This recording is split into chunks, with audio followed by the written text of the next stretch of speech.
오늘은 요한계시록 강의 19번째 시간으로 첫째 인과 흰말의 등장에 대한 계시 말씀을 배우면서 죄의 재림을 사모하는 성도들을 위한 신배의 단장같이 녹된 시간이 되겠습니다.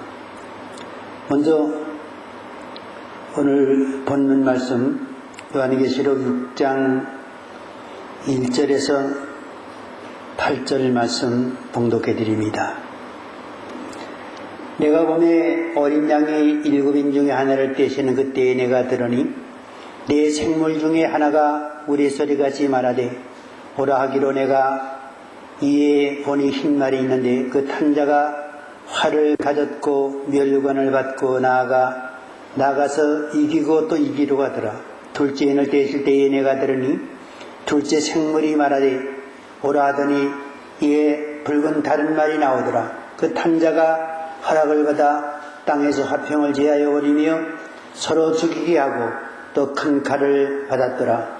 셋째 인을 떼실 때에 내가 들으니 셋째 생물이 말하되 오라 하기로 내가 보니 검은 말이 나오는데 그 탄자가 손에 저울을 가졌더라.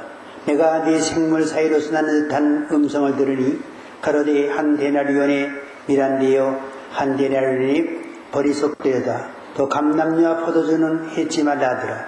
넷째 인을 떼실 때에 내가 넷째 생물의 음성을 들으니 가로되 오라 하기로 내가 보매 청황색 말이 나오는데 그 탄자의 이름은 사망과 음부가 탄자의 이름은 사망이니 음부가 그 뒤를 따르더라. 저희가 땅 4분의 1의 권세를 얻어 검과 흉년과 사망과 땅의 짐승으로서 죽이더라. 아멘.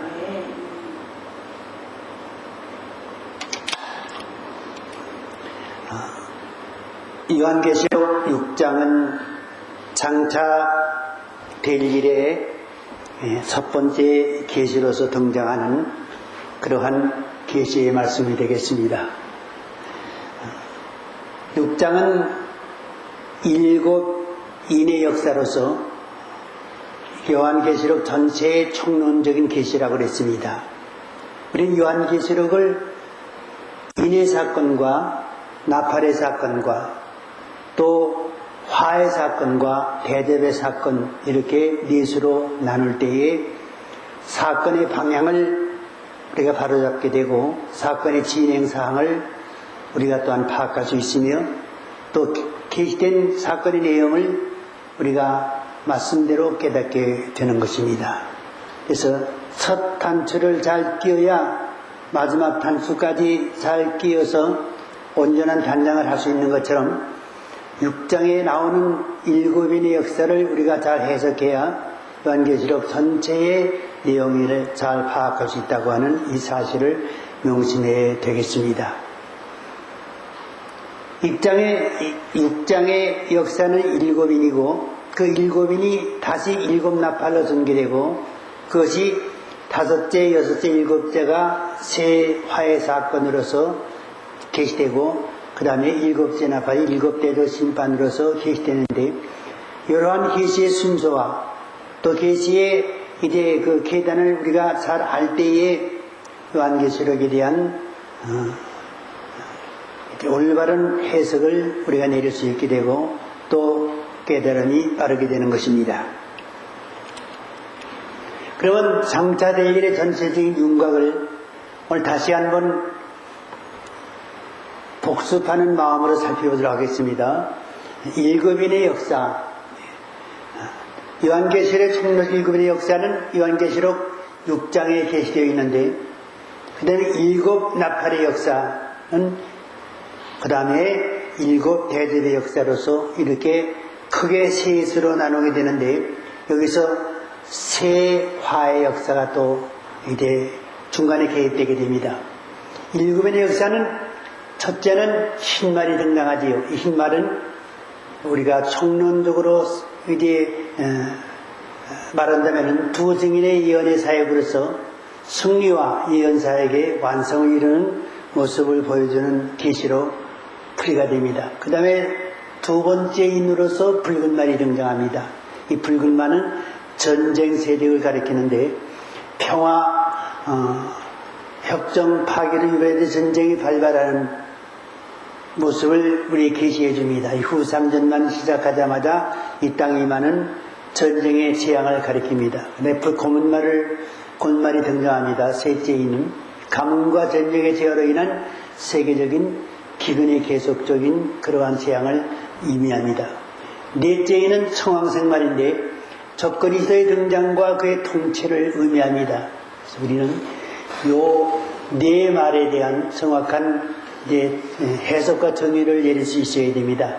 많은 사람들이 이 첫째와 넷째와를 혼돈하고 넷째의 청황생말이 적그리스도인데 첫째의 흰말을 적그리스도로 해석함으로써 요한계시록 해석에 많은 혼란을 가져오고 있습니다.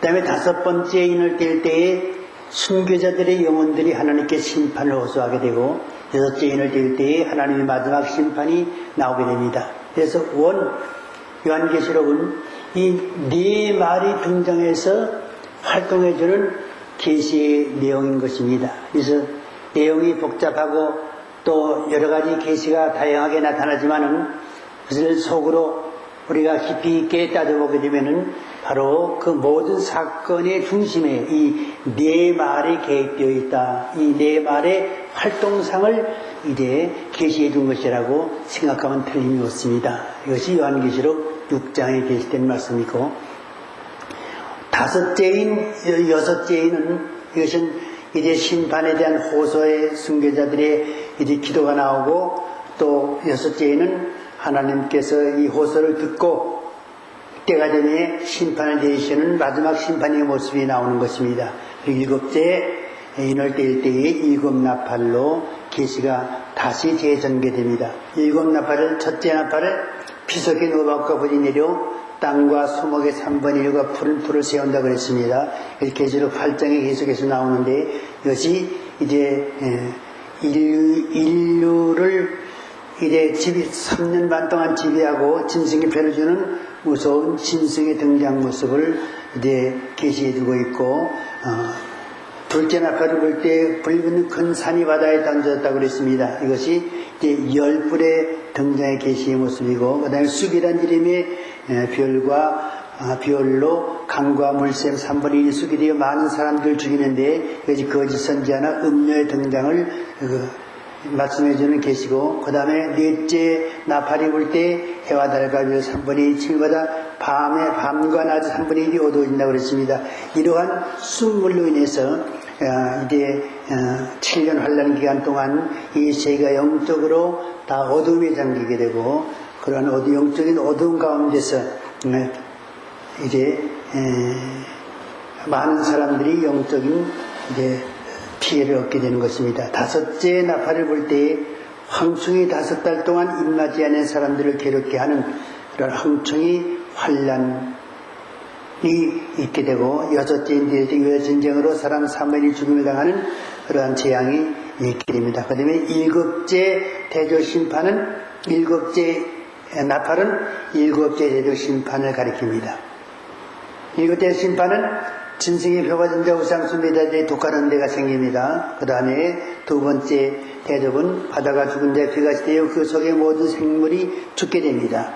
그 다음에 세 번째 나팔은 대접은 강과 물 근원이 피로 변해서 모든 사람들을 그 피를 마시게 된다고 그랬습니다. 네 번째 대접은 해가 권세를 받아 불러 사람들을 태워 죽이게 됩니다. 다섯 번째 대접은 세상에 캄캄해지고 종기와 질환으로 큰 고통을 당하는 재앙이 임하게 되고, 여섯째는 귀신의 영들이 아마겟돈으로 군대를 모아 전쟁을 준비하지요. 이때 예수님이 아마겟돈에 이제 재림하시게 되고, 아마겟돈 전쟁으로 말미암아 진수의 형제들이 아마겟돈에서 전멸을 당하게 됐지요. 일곱째 대접 심판은 큰 성이 이 지구가 세가리로 갈라지는 전쟁으로서 세상이 완전히 멸망을 당하는 모습을 보여줍니다. 그래서 이 일곱째 심판은 요한계시록 16장에 집약적으로 게시되어 있습니다. 그래서 6장은 계시의 청년으로서 우리가 이제 계시의 배우와 또 이렇게 핵심을 바라보게 되고, 또 이제 일곱 나팔의 역사는 계시록 주로 8장과 9장에서 계시해 주게 됩니다. 그래서 계시록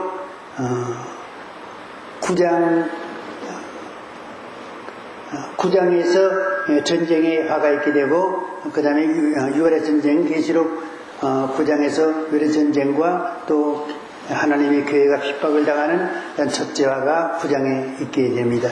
요 둘이 이제 그 7년 환란 중에 가장 무서운 믿는 자들에게 내리는 그러한 이제 영적인 핍박으로서 이제 여기면서 하나님의 교회가 정결케 되고 신부에 단장한 성도들이 예비되는 것입니다. 그 다음에 전쟁으로 많은 사람이 재앙으로 죽게 됩니다.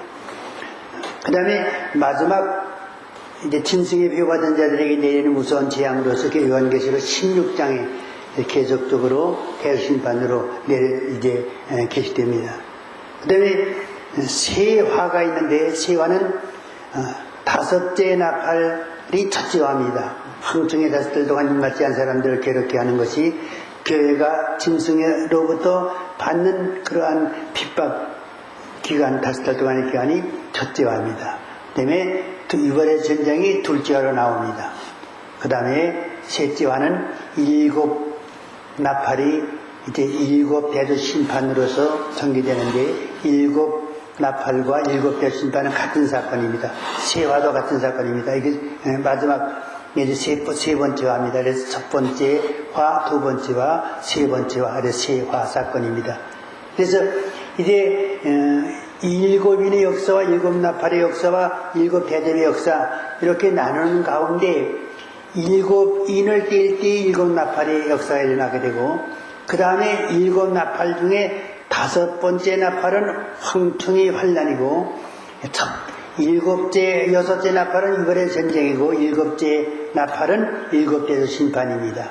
그리고 5째 나팔은 첫째하고, 6 나팔은 둘째하고, 7 나팔은 셋째하고, 7 대접의 역사도 셋째하고, 이렇게 여기서부터 여기는 이제 대접의 역사, 7 나팔의 그 대접의 역사와 5 나팔부터 7째 나팔까지 이 세 나팔의 역사는 바로 세 가지 화로 전개된다고 하는 사실, 요거를 잘 구분하고 우리가 해석할 때에 올바른 정말적인 해석을 가할 수가 있는 것입니다.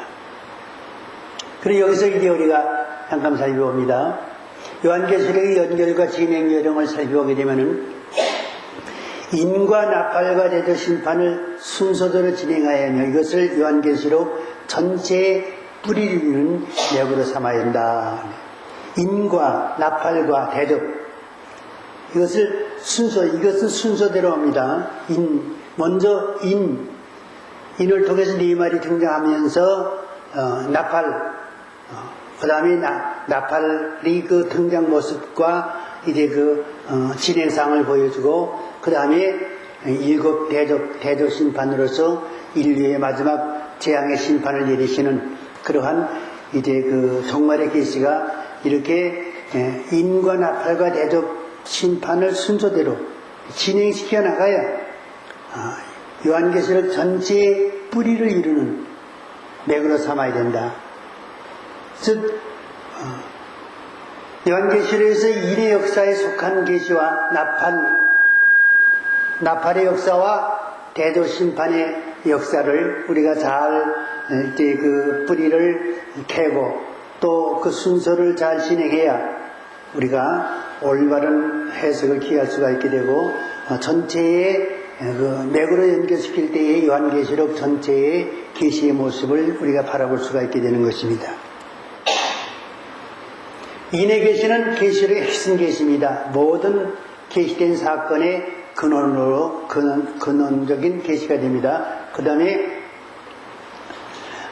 나팔의 계시는 인의 계시에서 파생되는 중요 사건의 계시의 전개가 됩니다. 그 다음에 화의 계시는 7 나팔 중 이 세상의 화로 임하는 5번째, 6번째, 7번째 나팔의 계시를 의미하는 것이고, 또 대접 계시는 7 나팔, 셋째 화에 대한 계시로서 하나님의 최종적인 심판을 가리키는 것입니다.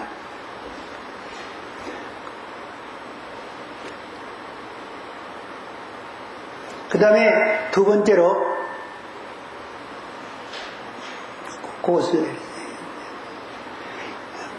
이것이 계시록 전체에 걸쳐서 서로 간의 사건과 사건으로 연결되어 계시가 진행되고 있다는 사실을 알아야 됩니다. 말하자면 인과 나팔과 대접, 이것이 전체에 걸쳐서 서로 간의 사건과 사건으로 연결되어 있습니다. 그래서 어느 한 사건이 산재되어 있는데 산재된 그 사건을 별도로 우리가 별도의 계시로 보면 안 됩니다. 서로 간에 연결된 사건이 있는데 연결된 그 사건의 맥을 바로 인과 나팔과 대접의 계시로서 우리가 찾아서 연결시켜야 올바른 사건의 진행 모습을 볼 수가 있게 되는 것입니다. 말하자면 천년왕국을 볼 때에 계시록 11장의 일곱째 천사가 나팔을 불매 하늘의 큰 음성이 나서 가로되 세상 나라가 우리 주와 그 그리스도의 나라가 되어 그가 세세토록 왕노릇 하시리로다. 일곱째 천사가 나팔을 불 때에 일곱째 천사 나팔을 불 때에 하늘의 큰 음성이 나서 가는데 일곱째 천사의 나팔이 그러니까는 이제 끝났을 때에 이 땅에 어떤 일이 생기냐면은 세상 나라가 이 땅에 우리의 세상 나라가 우리 주와 그 그리스도의 나라가 되어 예수님의 왕노릇한 나라가 되어 그 예수님이 세세토록 왕노릇 하시리로다. 그러면 여기에 대한 맥이 계시록 20장 6절에 이 첫째 발에 참여하는 자들은 복이 있고 거룩하도다. 둘째 사망이 그들을 다스리고 원죄가 없고 도리어 그들이 하나님과 그리스도의 시작이 되어 천년 동안 그리스도로 왕노릇하리로다. 그래서 이 천년 동안 그리스도로 왕노릇하리라는 것, 이것이 이제 많은 신학자들이나 이 연계시로 강의하는 사람들이 이 천년을 천년으로 보지 않습니다. 그리고 또 그리스도로 왕노릇하는 이 왕노릇하는 그 왕국을 이 땅에서 이루어지는 왕국으로 보지 않고 하늘의 천상의 왕국으로 그렇게 해석하는 잘못된 해석들이 있습니다만, 그러나 이것은 바로 여기와 연결시킵니다. 여기 보게 되면은 이 세상 나라가 우리가 그리스도의 나라가 되어서 세세토록 왕노릇하는데 바로 그 왕노릇하는 게 천년 동안이며 또한 이제 순교자가 예수님과 함께 그 나라의 그리스도의 입장에 대해서 천년 동안 예수님과 더불어 왕노릇하는 그러한 이제 축복을 받게 된다고 하는 그런 계시입니다. 그래서 이 계시록 11장과 20장은 멀리 떨어져 있지만은 이것은 같은 맥으로서 천년왕국과 또 그 왕국에서 왕노릇하는 그러한 성도들과 그리스도에 대한 그러한 맥이 되는 것입니다. 연결이 되는 것입니다. 이것을 연결시킬 때에 천년왕국에 대한 확신을 갖게 되고 천년왕국에서의 이제 왕노릇할 자들의 이제 첫째 부활자의 정체에 대한 것을 우리가 해석할 수 있게 되고 또 그 백성들과 그 나라의 이제 그 천년 동안의 운명에 대한 모든 것들을 우리가 이해할 수가 있게 되는 것입니다. 그 다음에 계시록 전체에서 이것을 찾아내어 하나하나의 사건을 구체화시키는 데 있어서 흰말의 경우, 오늘 우리가 배우고자 하는 흰말의 경우는 6절 2절에서 내가 예번에 흰말이 있는데 그 탕자가 활을 가졌고 멸류관을 갖고 나가서 또 이기려고 하더라는 그런 흰말에 대해서 우리는 어떻게 그 맥이 연결되며 성경에 어떠한 연결점을 갖고 있는가에 대해서 우리가 알아야 됩니다. 흰말의 정말적인 맥은 요한계시록 19장 14절에서 찾아볼 수 있지요. 하늘에 있는 군대들이 희고 깨끗한 세마포를 입고 백마를 타고 그를 따르더라. 이게 흰말이 나옵니다. 백마가 나옵니다. 여기면서 우리가 가장 성경을 해석하는 데 있어서 안전하고 또 정확한 해석 방법은 같은 문장에서 같은 모양과 같은 색깔이라든가 어떤 그 같은 그러한 이제 사건의 대상이 등장했을 때 그와 연결시키는 말입니다. 6장에 흰 말이 있는데 이 흰 말이 과연 무엇이냐? 그것을 알려면 먼저 그럼 흰 말과 연결된 요한계시록에 가장 가까운 그러한 계시의 말씀이 무엇이냐 하게 되면은 바로 19장에서 하늘의 군대들이 희고 깨끗한 세마포를 입고 백마를 탔다. 흰 말을 탄 사람이 있어요. 예수님을 따라서 이 땅에 이제 하늘 군대로서 이제 내려오는 그러한 사람들인데 이 사람들이 바로 순교 성도를 가리키는 첫째 부활자들입니다. 그래서 이 흰말은 바로 이 흰말이지, 이 흰말을 여기 백마와 연결시키지 않고 그냥 아무 근거도 없이 적그리스도와 연결시키는 것은 이것은 말이 안 되는 일이며 또한 올바른 성경 해석 방법이 되지 못하지요. 그래 면류관이지요. 면류관, 흰말에 면류관의 맥. 그래 여기서 면류관을 가졌고 면류관을 갖고 나가 이기로 하더라고 그랬더니 면류관, 이 면류관은 흰말을 탄 자가 면류관을 받았는데 이 면류관은 어떤 면류관이냐? 이 면류관을 볼 때 계시록 13장 1절에는 바다에서 한 짐승이 나오는데 그 뿔에는 열 면류관이 있고 계시록 13장에서 바다에서 올라오는 짐승 적그리스도도 역시 면류관이 있습니다. 열 면류관이 있는데 그리고 또 계시록 19장에 보라 백마 탄 자가 있으니 그 눈이 불꽃 같고 그 머리에 많은 면류관이 있고 그것은 예수님입니다. 하늘에서 내려오는 예수님도 많은 면류관을 썼습니다. 그런 디모데후서 4장 8절에 이제부로는 나를 위해서 의의 면류관이 예비되었다. 여기도 면류관이 있습니다. 이것은 사도 바울이 이제 소망 가운데 바라본 상급의 면류관입니다. 그러면 이 면류관과 이것은 짐승이 쓴 면류관, 예수님이 쓴 면류관, 이것은 사도 바울 같은 그러한 충성된 종이 쓴 면류관인데 무슨 의미가 있느냐 하게 되면 이 면류관은 각기 다른 이름을 갖고 있습니다. 여기 사탄이 짐승이 쓴 면류관은 디아데마다, 왕관으로 나와 있고 또 예수님도 역시 왕관으로 나와 같은 디아데마타로 나와 있습니다. 왜냐하면 예수님도 만왕의 왕이시고 또 짐승도 이 땅을 42장을 지배하는 그러한 왕으로 등장하기 때문에 역시 그의 면류관도 왕이 쓰는 왕관입니다. 그런데 사도 바울이 소망 가운데 바란 면류관, 의의 면류관은 뭐냐게 되면은 스테바노스, 이것은 의의 면류관, 세우적인 승리를 얻은 충성된 종들이 받을 하나님께로부터 상고로 받을 면류관이 바로 스테바노스입니다. 면류관입니다. 그런데 여기 흰말이 쓴 면류관은 바로 디아데마타인 이 왕관이 아니라 바로 순교적인 충성된 종들이 쓰는 스테바노스인 이 면류관이라고 하는 스테바노스라는 이름이 들어가 있습니다. 바로 그래서 이 면류관을 흰말을 타고 이 면류관을 쓴 이 대상은 적그리스도도 아니고 예수님도 아니고 이것은 종말의 순교적인 사명 가지고 주를 위해서 순교한 그러한 순교적인 충성된 종들의 쓸 그러한 면류관 스테바노스라고 하는 사실입니다. 그래서 이것은 바로 종말의 사역자를 가리키는 것이다.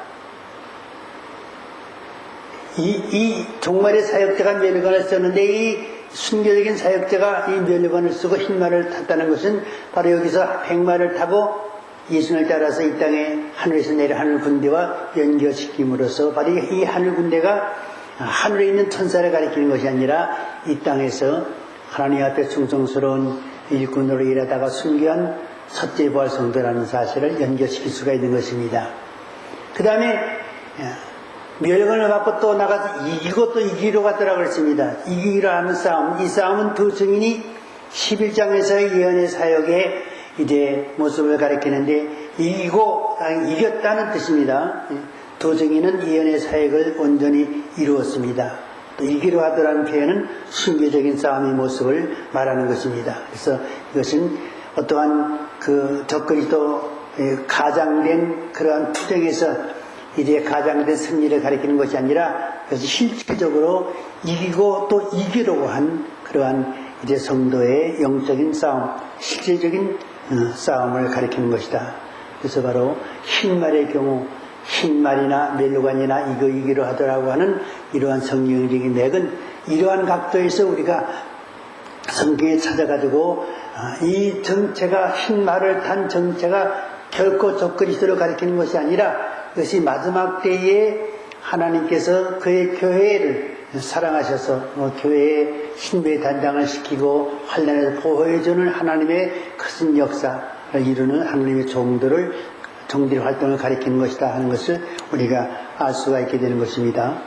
그 다음에 요한계시록의 사건 전개는 인과 나팔과 대조 순서대로 진행되는 것이지 장별로 진행되는 것이 아니라는 사실입니다.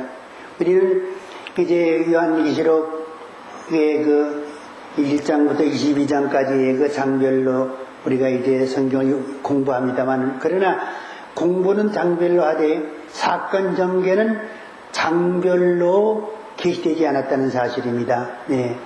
이제 9장에 유월레드 전쟁에 나옵니다. 유월레드 둘째 화로 나옵니다. 또 이제 첫째 화가 9장에 나옵니다. 이런 것들이 이제 그 계시의 전개가 이제 9장에서만 국한되는 것이 아니라 그것이 다른 이제 10장이나 그 이후의 장에도 많이 연결되는 것인데, 바로 이 연결의 고리와 그 연결의 맥을 우리는 이런 각도에서 잘 이제 우리가 연결시켜서 그 사건과 연결이 돼야지 장별로 계시가 되는 줄 알고 이제 그 장별로 사건을 구별해서 우리가 해석한다면은 잘못된 과오를 많이 범하게 되는 것입니다.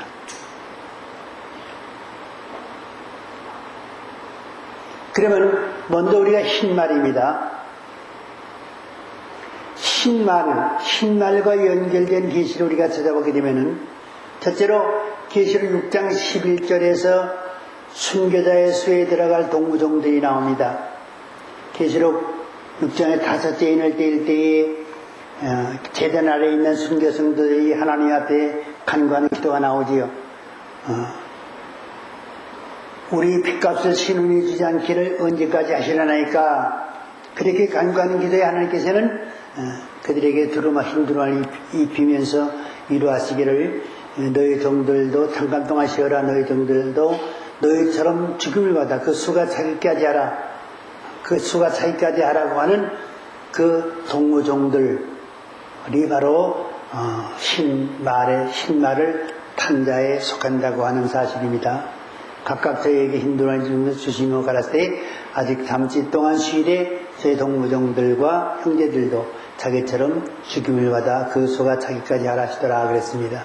그 다음에 7장 3절에서 임침받는 하나님의 종들이 나옵니다. 14만 4천 명의 임침받는데, 임침받는 하나님의 종들이 이제 하나님의 인을 가진 천사들이 해서 그 이마에 임침을 갖습니다. 임침받는 하나님의 종들의 대상은 우리 하나님의 종들의 이마에 임치기까지라고 함으로써 바로 임침받는 하나님의 종들이 바로 흰 말에 이제 등장하는 하나님의 종들로서 종말의 사역을 이룰 일꾼이라고 하는 사실을 알아야 됩니다. 또 봄에 다른 천사가 살아계신 하나님의 인을 가지고 해변내로부터 올라와서 땅과 바다를 해롭게 할 권세를 얻은 네 천사에게 큰 소리로 외쳐가로되 우리가 우리 하나님의 종들의 이마에 인치기까지 땅이나 바다나 나무나 해하지 말라 하더라.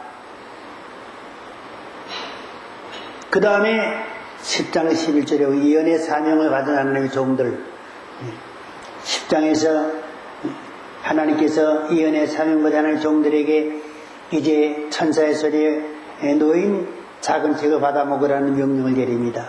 그래서 그것을 달라고 외쳐야 됩니다. 갖다 먹어버리라. 내 입에는 달리지만 배에는 쓰리라고 말씀하셨습니다. 그래서 받아 먹었더니 입에는 달리지만 배에는 쓰다고 그랬습니다. 예언의 사명을 받은 하나님의 종들은 먼저 우리 주님 앞에 이 작은 책의 비밀을 이제 받아 먹어야 됩니다. 요한계시록에 계시된 하나님의 종말적인 계시의 말씀을 받아 먹어야 됩니다. 그리고 받아 먹고 나서 입에는 달지만 배에는 쓴 순교적인 사명을 받아가지고 우리가 그 사명을 위해서 기도를 해야 되고 준비를 해야 됩니다. 그런 사람들에게 12장의 두 증인의 그러한 사역을, 흰말의 사역을 이제 하게 하는 것입니다. 그래서 바로 이제 그러한 사명받은 하나님의 종들을 바로 흰말 탄자로 말씀해 줍니다. 저가 내게 말하기를 네가 많은 백성과 나라와 왕과 임금에게 다시 예언하여 하리라. 예언하는 흰말의 역사는 바로 이처럼 많은 백성과 나라와 방과 임금에게 다시 이언하는 그 이언의 사역의 종들입니다. 그 다음에 계시록 11장 3절에 13절 말씀 보니까는 권세받고 이언 사역을 하게 됩니다. 그리고 순교하고 부활을 하게 되지요. 내가 하나의 두 증인의 권세를 주리니 저희가 붉은 비옷을 입고 1260일을 이언하리라. 그 다음에 12장에 보니 여자가 낳은 남자와 승천하는 모습이 나오지요. 여기 해본 여자는 바로 첫째기를 가리키는 것이고, 여자가 낳은 남자는 바로 두 증인을 가리키는 것이, 이 두 증인이 바로 흰말 탄 자가 되는 것입니다. 이 여자가 아이를 되어 해산하게 되면 아파서 해서버리시더라. 이것이 흰말이 활동하는 그러한 단계의, 처음 단계의 모습이죠. 그 다음에 14장 3절에서 땅에서 구속한 것이 14만 4천 명, 14장에 11장에서 부활 성천한 두 증인이 14장에서 14만 4천의 모습으로 이제 다시 등장하지요. 그음에 이제 그 14만 4천 명의 자격이 나오는데, 그 자격이 5가지로 나오는데, 그 자격 중 하나가 땅에서 구속을 받은 자들이라고 했습니다. 땅에서 구속이라는 것은 구원을 가리키는 것이 아니라 이제 첫째 부활을 가리키는, 몸의 구속으로서 부활을 가리키는 것입니다. 그래서 첫째 부활자들, 이것이 바로 계시록 11장에서 두 진의 사역으로 순교한 성들을 가리킵니다. 저희가 보다와 내 생물과 장로들 앞에서 새 놀이 버리니 땅에서 구속함을 얻은 14만 4천인 밖에는 능히 놀이를 배울 적 없더라. 17장에 가서 주와 함께 있는 자들이라고 했습니다. 주와 함께 있는 자들. 그 다음에 저희가 어린 양으로 더불어 싸우려니와 어린 양은 만주해 주시어 만왕의 왕이심으로 저희를 이기실 터이요. 또 그와 함께 있는 자, 곧 부르심을 입고 빼내심을 얻고 진실한 자들은 이기리로다. 바로 이 부르심을 입고 빼내심을 얻고 진실한 자들이 바로 이제 도적인들이며, 이들이 흰말을 타고 이기기로 하는 싸움에 참여한 그러한 순교 성도를 가리키는 것입니다. 19장 14절에서 첫째 부활자와 하늘의 형같은 군대로서 이제 등장하게 되죠. 그 다음에 20장에서 첫째 부활자와 왕노릇 할 자들로 등장하게 됩니다. 또 내가 보니 이제승과 하나님 말씀을 인하여 목병을 받은 자의 영혼들과 또 진중과 그 우상에게 경배하지도 아니하고 이마와 손에 거의 배우하지 않는 자들이 살아서 그리스도로 전동한 왕노릇하니 이는 첫째 부활이라. 그래서 이 흰 말은 성경에서 이제 맥을 우리가 이렇게 연결시킬 때 이렇게 성경 전체적인 면에서 굉장히 많은 그러한 사건과 연결되어 있습니다. 흰 말이 없으면은 요한계시록이 계시가 이제 계시를 우리에게 줄 수가 없습니다. 하나님께서는 흰 말을 첫째인을 등장시킴으로써 이렇게 하나님의 정말적인 구원의 역사를 이렇게 다양하게 이제 전개시키는 것입니다. 이렇게 소망적인 계시를 우리에게 주시는데, 바로 그 소망적인 계시 핵심이 바로 흰 말로 등장한다고 하는 사실입니다. 내가 보매 어린 양의 7인 중에 하나를 떼시는 그때에 내가 들으니 네 생물 중 하나가 우리의 소리같이 말하되 오라 하기로 내가 이에 보니 흰 말이 있는데 그 탄자가 활을 가졌고 면류관을 받고 나가서 이기고 또 이기로 하더라. 흰 말의 등장 모습과 활동 모습이 여기서 총론적으로 나오지요. 그러면 왜 흰 말이 왜 하느냐? 첫째로 계시록은 심판에 앞서 성도들을 그 심판에서 구원하시기 위한 계시입니다. 인류의 종말에는 무서운 재앙이 동반된 하나님의 심판이 임합니다. 하나님께서는 그의 백성들을 그 심판에서 재앙을 받아서 멸망하는 것을 원치 아니하였습니다.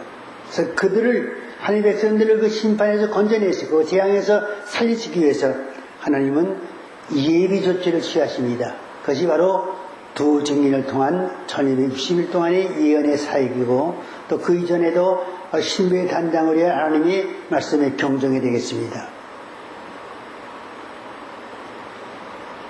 에스겔서 33장 1절에서 4절 말씀, 누가 빨리 찾아서 한번 읽어보세요.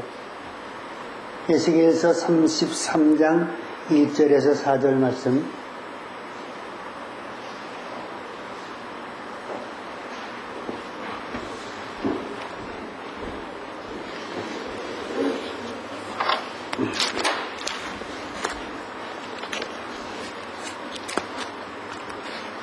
여호와의 말씀이 내게 임하여 가라사대 진짜라 너는 내 민족에게 고하여 이르라 다른 내가 칼을 한 땅에 임하게 한다 하자 그 땅 백성이 자기 중에 하나를 택하여 파수꾼을 삼은 그 사람이 칼이 그 땅에 임함을 보고 나팔을 불어 백성에게 경고하되 나팔 소리를 듣고도 경비를 하지 아니하므로 그 임하는 칼에 저항을 당하면 그 피가 자기의 머리로 돌아갈 것이다. 네, 됐습니다. 여기서 하나님께서 이제 그 자기 백성에게 말씀하시기를 내가 칼을 한 땅에 임하게 한다 하자 그 땅 백성이 자기 중에 하나를 택하여 파수꾼을 삼은 그 사람이 칼이 그 땅에 임함을 보고 나팔을 불어 백성에게 경고합니다. 나팔 소리를 듣고도 경비를 하지 아니하므로 신비의 달성을 아니하므로 그 임하는 칼에 재앙을 당하면 그 피가 자기의 머리에 돌아갈 것이라. 하나님께서는 이러한 심판의 날에 그 심판에서 건짐을 받게 하시기 위한 파수꾼을 세웁니다. 파수꾼을 세워서 파수꾼으로 하여금 나팔을 불게 만들어요. 우리도 이게 나팔입니다. 파수꾼이 나팔입니다. 파수꾼의 나팔이 온 흰말을 통해서 이제 1200일 동안 더 강하게 불게 되는데 그 나팔 소리를 듣고도 나팔 소리를 듣게 되면 자기 재앙이 임함을 알아야 되는데 예비하지 경비를 하지 아니함으로써 재앙이 임하는 칼에 이제 피해를 당하면 그 피값이 자기에게 돌아온다.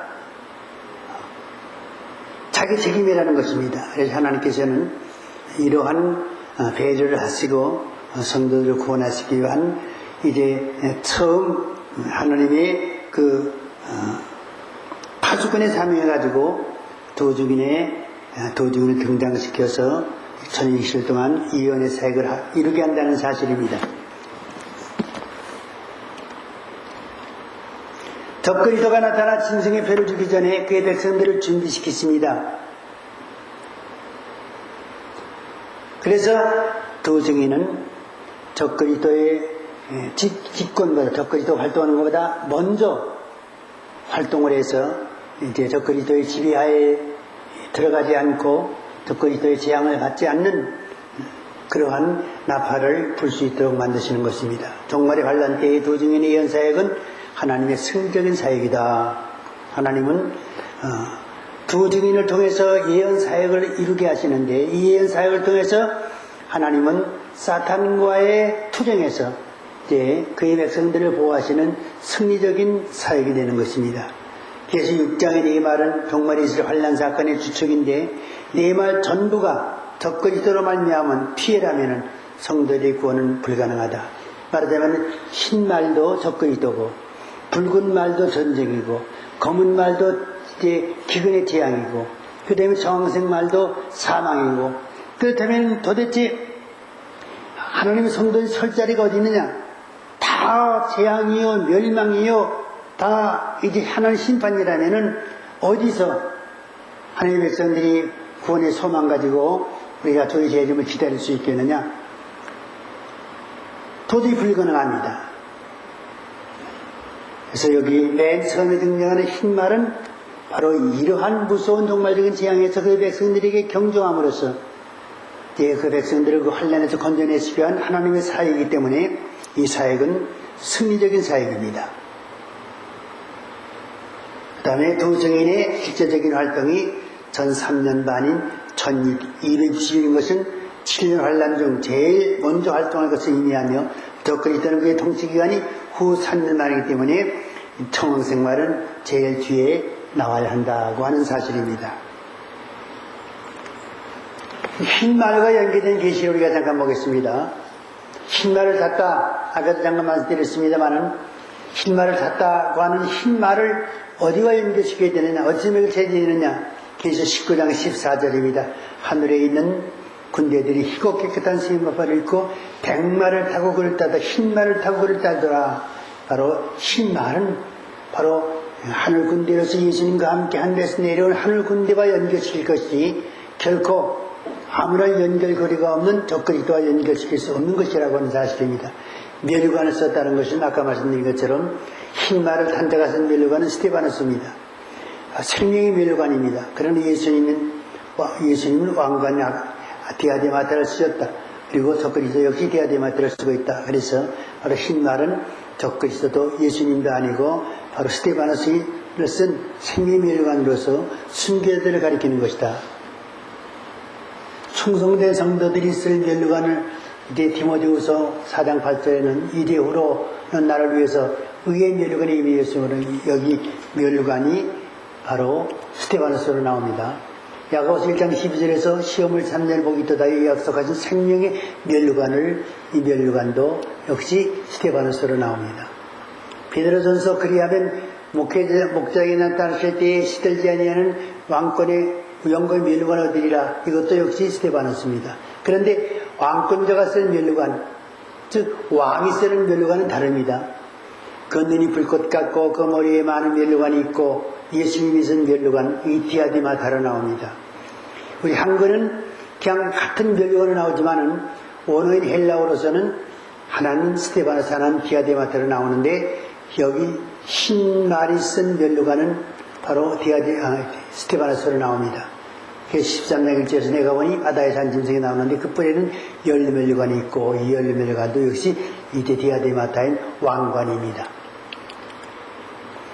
이거 했다고 하는 것은 그 예언 사역으로 성도들에게 신비의 단장을 시키고 교회를 환란에서 피난시켰고 자신들은 순교하고 부활 성천함으로써 첫째 부활자가 된 것을 의미합니다.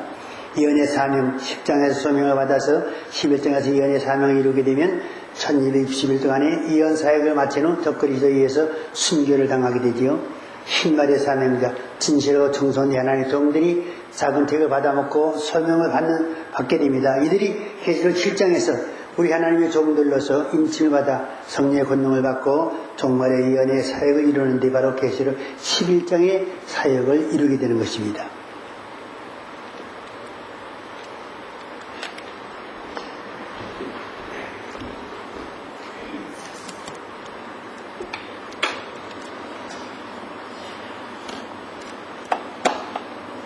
하나님 말씀은 우리에게 언제나 소망을 주십니다. 하나님의 뜻대로 살기를 원하는 성도들에게 결코 재앙이나 심판을 내리지 아니하였습니다. 이제 종말에 무슨 하나님 심판의 날에 하나님께서는 그의 백성들을 먼저 생각하시는 것은 당연한 일입니다. 그래서 하나님께서는 흰말을 보내셔서 그의 백성들을 건지시는 일에 이제 손을 쓰시는데 바로 흰말의 활동이 바로 그것입니다. 그래서 이모저모로 성경에는 흰말이 우리에게 소망을 주는 그러한 하나님의 종들의 종말적인 사역이라는 사실을 우리에게 말씀해 주시는 것입니다. 우리는 이러한 아주 은혜로운 말씀과 또 구원론적인 그러한 의미에서의 참 소망적인 그 말씀을 우리가 성경 그대로 받아들임으로써 정말의 소망을 주시려는 우리 하나님의 그 뜻을 깨달아서 우리가 신부의 단장을 하는 일에 이제 믿음과 소망을 가지고 우리가 잘 준비하고 또 준비하는 가운데 그날이 올 것을 소망으로 삼고 기다리는 그러한 복된 생애를 살아가야 되는 것입니다. 흰말은 인류의 종말에 있어서의 하나님의 승리적인 역사고 또한 우리 교회에게 주신 하나님의 소망의 역사며 하나님 종들에게 또한 이제 종말의 사역자로서의 사명을 주시는 그러한 종말적인 사명자들에 대한 큰 축복의 계시 말씀으로 우리가 받아들이게 되는 것입니다. 이러한 흰말의 역사가 이제 우리 신생교회를 통해서 또 밤중수 사역회를 통해서 활발하게 움직이게 되고 또 이제 흰말의 활동의 그러한 발판으로서 우리가 출발할 수 있다면 얼마나 놀라운 축복이며 또한 바람직한 소망이겠습니까? 이러한 소망 가운데 우리 맡긴 귀한 사명을 잘 감당해서 잘했다 칭찬 듣고 정말의 사명자로서의 순기적인 사역을 이룰 수 있는 그러한 결실을 맺는 우리 교회와 밤중소리 사역회가 될 수 있기를 간절히 소망하며 바라는 것입니다. 하나님 감사합니다. 이 시간에도 요한계시록